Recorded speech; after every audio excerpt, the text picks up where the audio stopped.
যুক্তরাষ্ট্রের দীর্ঘ শাটডাউনের প্রভাবে সরকারি কার্যক্রম স্থগিত হয়ে পড়ায় ও বিশ্বব্যাপী বাণিজ্য যুদ্ধের জেরে ধারাবাহিকভাবে কমছে ক্রিপ্টোকারেন্সির দাম।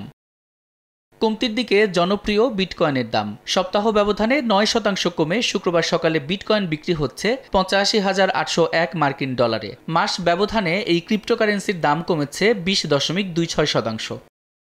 ধারাবাহিকভাবে কমছে ইথারের দামও সপ্তাহ ব্যবধানে ৯.৪৯% কমে শুক্রবার সকালে ইথার বিক্রি হচ্ছে ২,৮১৪ ডলারে। মাস ব্যবধানে এই ক্রিপ্টোকারেন্সির দাম কমেছে ২৬.১৬%।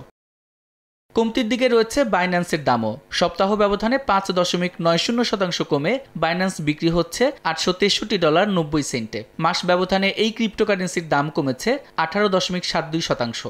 শুধুমাত্র সিটি ব্যাংকে অ্যাকাউন্ট থাকলেই করতে পারবেন গুগল পে, তাই অ্যাকাউন্ট খুলুন আজই। পতন ঘটেছে সোলানার দামেও সপ্তাহ ব্যবধানে ৩.৫১% কমে শুক্রবার সকালে সোলানা বিক্রি হচ্ছে $১৩২.৯০। মাস ব্যবধানে এই ক্রিপ্টোকারেন্সির দাম কমেছে ২৬.২২%। সাদিক হাসান ইমন, সময় সংবাদ।